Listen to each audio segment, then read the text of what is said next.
Sir ಹೇಳಿ, ಈಗ by election ಬರ್ತದೆ, ಯಾರು ಮುಖ್ಯಮಂತ್ರಿ? ಯೋಗೇಶ್ ಅವ್ರು ಬೇಕು. ಏನಕ್ಕೋಸ್ಕರ ಸರ್? ಏನಕ್ಕೋಸ್ಕರ?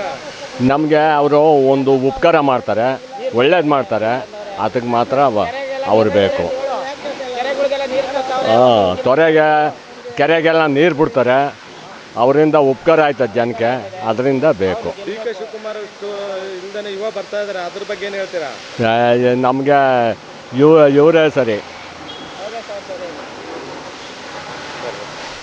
ಸರ್ ಹೇಳಿ, ಈಗ ಎಲೆಕ್ಷನ್ ಬರ್ತಾ ಇದೆ, ಯಾರು ಬಂದರೆ ಉತ್ತಮ? ನಮಗೆ ಯೋಗೇಶ್ ಬಂದರೆ ಉತ್ತಮ.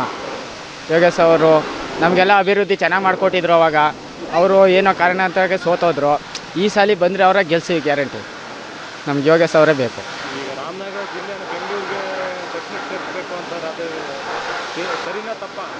ಏನು ಹೇಳಿ? ರಾಮನಗರ ಜಿಲ್ಲೆನ ಬೆಂಗಳೂರು ದಕ್ಷಿಣಕ್ಕೆ ಸೇರಿಸಬೇಕು ಅಂತ ಹೇಳ್ತಾ ಇದ್ದಾರೆ, ಸರಿನಾ ತಪ್ಪಾ ಅದು? ಬೆಂಗಳೂರು ದಕ್ಷಿಣಕ್ಕೆ ಏನು ಬೇಕು? ನಮ್ಮ ರಾಮನಗರ ಜಿಲ್ಲೆನೇ ಬೇಕು. ನಮಗೆ ರಾಮನಗರ ಜಿಲ್ಲೆನೇ ಇದ್ದರೆ ಒಳ್ಳೆಯದು. ಇದನ್ನ ಡಿ ಕೆ ಶಿವಕುಮಾರ್ ಅವರು ಈ ಕಡೆ ತಲೆ ಹಾಕಿ ಇದು ಯುವ ಬರ್ತಾ ಇದ್ದಾರೆ, ಹೇಳಿ. ಅದ್ರ ಬಗ್ಗೆ ಏನಿಲ್ಲ, ನಮ್ಗೆ ಬೇಕಾಗಿರೋದು ಯೋಗೇಶು ಅವರು. ಇದು ನಮಗೇನು ಇದಿಲ್ಲ. ನಮ್ಗೆ ಮೇನ್ ವ್ಯಕ್ತಿ ಅಂದರೆ ನಮ್ಗೆ ಯೋಗೇಶ್ ಅವರು ಬರಬೇಕಿಲ್ಲ. ಸ್ವಾದಿಷ್ಟತೆಯ ಸ್ವಾದ, ತಾಜಾತನದ ಆಹ್ಲಾದ, ಉತ್ತಮ ಆರೋಗ್ಯ ಮತ್ತು ಹೆಚ್ಚಿನ ರೋಗ ನಿರೋಧಕ ಶಕ್ತಿಯ ವೃದ್ಧಿಗೆ ಈಗ ನಿಮಗೆ ಸಿಗುತ್ತಿದೆ ಉತ್ತಮ ಗುಣಮಟ್ಟದ ಪೌಷ್ಟಿಕಾಂಶ. Shri Vaidik millet health mix. ಇದು ಸಿರಿಧಾನ್ಯಗಳ ಸಂಪತ್ತು.